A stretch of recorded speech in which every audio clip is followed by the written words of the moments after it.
തൃശൂർ ചാലക്കുടി പോട്ടയിലെ ബാങ്കിൽ കത്തികാട്ടി കവർച്ച നടത്തിയയാൾ പിടിയിലായി. ചാലക്കുടി ആശാരിക്കാട് സ്വദേശി റിജോ ആന്റണിയാണ് പിടിയിലായത്. 10 ലക്ഷം രൂപ ഇയാളുടെ പക്കൽ ഉണ്ടെന്ന് പോലീസ് പറയുന്നു. കടം വീട്ടാനാണ് മോഷണം നടത്തിയതെന്നാണ് പ്രതി മൊഴി നൽകിയത്. പ്രത്യേക അന്വേഷണ സംഘമാണ് പ്രതിയെ പിടികൂടിയത്. സംഭവം നടന്ന 36 മണിക്കൂറുകൾക്ക് ശേഷമാണ് മോഷ്ടാവ് പിടിയിലായത്. കടം വീട്ടാനാണ് മോഷണം നടത്തിയതെന്നാണ് പ്രതി മൊഴി നൽകിയിരിക്കുന്നത്. റിജോ കുറ്റം സമ്മതിച്ചിട്ടുണ്ടെന്ന് പോലീസ് അറിയിച്ചു. ആഡംബര ജീവിതം നയിക്കുന്നയാളാണ് പ്രതിയെന്ന് പോലീസ് പറഞ്ഞു. ആഡംബര ജീവിതമാണ് കടബാധ്യതയുണ്ടാവാനുള്ള കാരണം. വിദേശത്തു നിന്ന് ഭാര്യ അയച്ച പണം റിജോ ധൂർത്തടിച്ചു. ഭാര്യ നാട്ടിലെത്താൻ സമയമായപ്പോൾ കടം വീട്ടാനായാണ് ഇയാൾ ബാങ്ക് കൊള്ളയടിച്ചത്. സ്വന്തം ബൈക്ക് വ്യാജ നമ്പർ വെച്ചാണ് റിജോ ഉപയോഗിച്ചതെന്നും പോലീസ് പറഞ്ഞു. CCTV ദൃശ്യങ്ങളും ഫോൺ കോളും പ്രതിയെ പിടികൂടുന്നതിൽ നിർണായകമായി.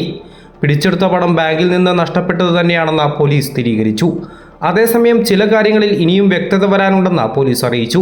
പ്രതിയുടെ ചില മൊഴികളിൽ വൈരുദ്ധ്യമുണ്ട്. കൂടുതൽ ചോദ്യം ചെയ്താൽ മാത്രമേ വ്യക്തത വരൂവെന്നും പോലീസ് അറിയിച്ചു. കുറേ കാര്യങ്ങൾ ഞങ്ങളോട് പറഞ്ഞിട്ടുണ്ട്. പൈസയെ സംബന്ധിച്ച് പോലും അയാൾ തിരിച്ചും മറിച്ചൊക്കെ പറയുന്നു. അയാൾ കൺഫ്യൂസ്ഡ് ആയിട്ടാണ് പറയുന്നത്. പൈസ ഉണ്ട്, ഒരിടത്തുണ്ട് എന്നൊക്കെ അയാൾ പറയുന്നുണ്ട്. ആദ്യം ഒന്ന് പറയുന്നു, ഇച്ചിരി കഴിഞ്ഞാൽ വേറൊന്ന് പറയുന്നു.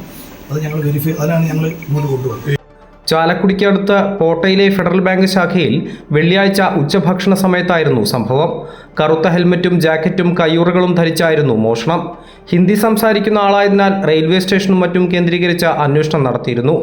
മുറി പൂട്ടിയ ശേഷം ക്യാഷ് കൗണ്ടർ തോളുകൊണ്ട് ഇടിച്ചു തുറക്കാൻ ശ്രമിക്കുന്ന പ്രതിയുടെ CCTV ദൃശ്യങ്ങൾ പുറത്തു വന്നിരുന്നു. പിന്നീട് കൈകൊണ്ട് ചില്ലുകൾ തകർത്താണ് പണം അപഹരിച്ചത്. അമൃത ന്യൂസ്, തൃശൂർ.